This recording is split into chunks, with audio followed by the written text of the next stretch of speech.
المكتب التعاوني للدعوة والإرشاد وتوعية الجاليات بأبها. السلام علیکم ورحمۃ اللہ وبرکاتہ۔ الحمد للہ رب العالمین والصلاة والسلام علی اشرف الانبیاء والمرسلین نبینا محمد وعلی آلہ وصحبہ اجمعین، اما بعد۔ محترم سامعین، آج کی اس مجلس میں میری گفتگو کا موضوع ہے غیبت کی مذمت۔ دین اسلام نے جہاں لوگوں کو عبادات کا طریقہ سکھایا، وہیں ان کو معاشرے کے حقوق سے بھی آگاہ کر دیا تاکہ لوگوں کی عزت، جان و مال اور حقوق محفوظ رہ سکیں۔ جن چیزوں کی وجہ سے معاشرے میں بگاڑ پیدا ہو سکتا تھا ان کو بھی بیان کر دیا، اور انہی کاموں میں سے ایک کام غیبت ہے۔ اللہ تعالیٰ کا ارشاد ہے، یا ایہا الذین آمنوا اجتنبوا کثیرا من الظن ان بعض الظن اثم ولا تجسسوا ولا یغتب بعضکم بعضا۔ اے ایمان والو، بہت بدگمانیوں سے بچو، یقین مانو کہ بعض بدگمانیاں گناہ ہیں، اور بھید نہ ٹٹولا کرو، اور نہ تم میں سے کوئی کسی کی غیبت کرے۔ اب سوال یہ ہے کہ یہ غیبت کیا ہے؟ تو آئیے رسول اللہ صلی اللہ علیہ وسلم کی حدیث سے اس کی تعریف سمجھنے کی کوشش کرتے ہیں۔ عن ابی ہریرہ رضی اللہ تعالی عنہ ان رسول اللہ صلی اللہ علیہ وسلم قال اتدرون ما الغیبہ؟ قالوا اللہ ورسولہ عالم۔ قال ذکرک اخاک بما یکرہ۔ قیل افرأیت ان کان فی اخی ما اقول؟ قال ان کان فیہ ما تقول فقد اغتبتہ وان لم یکن فیہ فقد بہتہ۔ حضرت ابو ہریرہ رضی اللہ تعالی عنہ سے روایت ہے، رسول اللہ صلی اللہ علیہ وسلم نے فرمایا، کیا تم جانتے ہو کہ غیبت کیا ہے؟ تو لوگوں نے عرض کیا، اللہ اور اس کے رسول صلی اللہ علیہ وسلم بہتر جانتے ہیں۔ آپ نے فرمایا، اپنے بھائی کا کسی ایسے چیز سے ذکر کرنا جس کو وہ ناپسند جانے۔ کہا گیا، اگرچہ اس میں وہ چیز پائی جاتی ہو جو میں کہہ رہا ہوں۔ تو رسول اکرم صلی اللہ علیہ وسلم نے فرمایا، جو تم کہہ رہے ہو اگر وہ اس میں پایا جاتا ہے تو تم نے اس کی غیبت کی ہے، اور اگر اس میں وہ چیز نہیں پائی جاتی جو تم کہہ رہے ہو تو تم نے اس پر بہتان لگایا ہے۔ رسول اللہ صلی اللہ علیہ وسلم کی اس فرمان سے ہم یہ سمجھ سکتے ہیں کہ یہ گناہ کس قدر سنگین ہے، کہ اگر آپ اپنے بھائی کی غیر موجودگی میں اس کی بات کرتے ہیں تو دو گناہوں میں سے کسی ایک میں پڑ جانے کا کوئی امکان ہوتا ہے، یا آپ بہتان لگا رہے ہیں یا پھر آپ غیبت کر رہے ہیں۔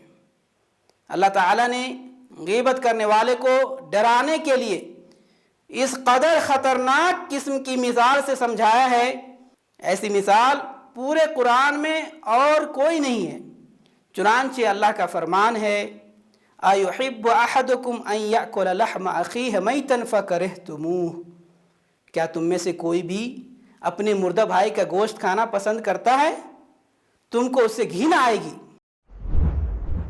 محترم سامعین، انسانی گوشت کی مثال تو بعید، یہاں اللہ تعالیٰ نے انسان کے مردہ گوشت کی مثال دے رہے ہیں، کیونکہ مردہ انسان تو زندہ سے بھی زیادہ حقیر ہوتا ہے اور کراہت کا باعث بن جاتا ہے۔ ذرا تصور میں جائیں اور انسانی گوشت کا کوئی حصہ اپنے منہ میں محسوس کریں، پھر دیکھیں کہ آپ کو کس قدر گھن محسوس ہوتی ہے۔ لیکن ہائے افسوس، ہم پھر بھی اس گناہ میں بڑی تعداد میں مبتلا ہیں۔ اللہ ہمیں اس سے محفوظ رکھے۔ ہمارے لیے ہر مسلمان کی جان، مال اور عزت کو حرام قرار دیا گیا ہے۔ چنانچہ رسول اللہ صلی اللہ علیہ وسلم نے ارشاد فرمایا، کل المسلم علی المسلم حرام دمہ ومالہ وعرضہ، کہ ہر مسلمان کا مسلمان پر خون، جان و مال اور عزت حرام ہے۔ غیبت کسی ایک چیز کے ساتھ خاص نہیں ہے، بلکہ بما یکرہ اس بات کی دلیل ہے کہ ہر وہ چیز جو آپ کا بھائی اپنے بارے میں سننا ناپسند کرے وہ غیبت ہے، چاہے وہ اس کے اہل و عیال میں ہو یا اس کے مال میں یا اس کے متعلق کسی بھی چیز کا تذکرہ ہو، غیبت کے زمرے میں آ جاتا ہے۔ غیبت کی سنگینی کا اندازہ اس حدیث سے بھی لگایا جا سکتا ہے، جس میں ہے کہ حضرت عائشہ رضی اللہ تعالی عنہ حضرت صفیہ رضی اللہ تعالی عنہ کے بارے میں کہتی ہیں ان کا قد پستہ ہونا ہی آپ صلی اللہ علیہ وسلم کے لیے کافی ہے۔ تو رسول اکرم صلی اللہ علیہ وسلم نے فرمایا تم نے ایسی بات کہی ہے کہ اگر یہ سمندر کے پانی میں گھول دی جائے تو وہ اس پر غالب آ جائے، یعنی سمندر کا پانی کڑوا ہو جائے۔ اس حدیث سے اندازہ ہوتا ہے کہ ہمارے منہ سے نکلنے والے الفاظ کس طرح کڑوے ہوتے ہیں کہ سمندروں کا پانی بھی کڑوا کر سکتے ہیں، علیاذ باللہ۔ لیکن حیرانگی اس پر ہے کہ ہم کبھی بھی اپنے منہ سے نکلنے والے الفاظ پر غور ہی نہیں کرتے۔ رسول اللہ صلی اللہ علیہ وسلم، امہات المومنین ہوں یا صحابہ میں سے کوئی انسان، ایسے موقعوں پر بڑی سخت تشبیہ سے کام لیتے تھے تاکہ اس گناہ کی سنگینی کو جانا جا سکے۔ جب معاذ بن مالک اسلمی رضی اللہ تعالی عنہ رسول اللہ صلی اللہ علیہ وسلم کے پاس زنا سے پاکی کی درخواست لے کر آئے تو رسول اکرم صلی اللہ علیہ وسلم نے کچھ سوالات کے بعد ان کو رجم کرنے کا حکم دیا۔ ان کے رجم ہونے کے بعد دو صحابہ آپس میں ان کے متعلق باتیں کرنے لگے اور کہنے لگے اس آدمی کی طرف دیکھو جس پر اللہ نے پردہ ڈالا تھا لیکن یہ خود کو نہ بچا سکا، یعنی خود پر پردہ نہ ڈالا، یہاں تک کہ کتے کی طرح رجم کر دیا گیا۔ رسول اللہ صلی اللہ علیہ وسلم خاموش رہے۔ کچھ دور جانے کے بعد ایک مردے گدھے کی لاش کے پاس سے گزرے تو رسول اللہ صلی اللہ علیہ وسلم نے فرمایا وہ فلاں فلاں بندے کہاں ہیں؟ انہوں نے جواب دیا اے اللہ کے رسول صلی اللہ علیہ وسلم ہم یہاں ہیں۔ رسول اللہ صلی اللہ علیہ وسلم نے فرمایا اترو اور اس مردہ گدھے کی لاش سے گوشت کھاؤ۔ ان دونوں نے کہا اے اللہ کے رسول صلی اللہ علیہ وسلم کون اس میں سے کھائے گا؟ تو رسول اللہ صلی اللہ علیہ وسلم نے جواب دیا تم نے جو ابھی اپنے بھائی کی عیب جوئی کی ہے وہ اس کے کھانے سے زیادہ سخت ہے۔ اس پورے واقعے سے ہمیں یہ سبق ملتا ہے کہ غیبت کرنا کس قدر مذموم عمل ہے، کہ رسول اللہ صلی اللہ علیہ وسلم جیسی پاک ہستی کی زبان مبارک سے اس کی ایسی تسبیح نکل رہی ہے جس سے انسان کی روح بھی کانپ جاتی ہے۔ اس لیے ہر حال میں اس زبان کی حفاظت کرنا ہمارا فرض ہے تاکہ ہم اس گناہ میں واقع ہونے سے بچ سکیں۔ اس لیے ہمیشہ اپنی زبان کو اپنے قابو میں رکھنے کی کوشش کریں۔ ایسے انسان کے لیے رسول اللہ صلی اللہ علیہ وسلم کی طرف سے جنت کی ضمانت ہے۔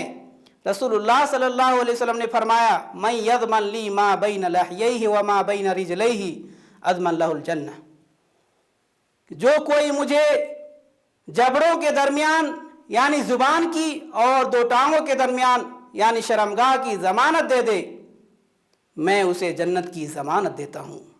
بلکہ ایک دوسری حدیث میں تو یہ بھی مذکور ہے المسلم من سلم المسلمون من لسانہ ویدہ، کہ مسلمان وہ ہے جس کے ہاتھ اور زبان سے دوسرا مسلمان محفوظ ہے۔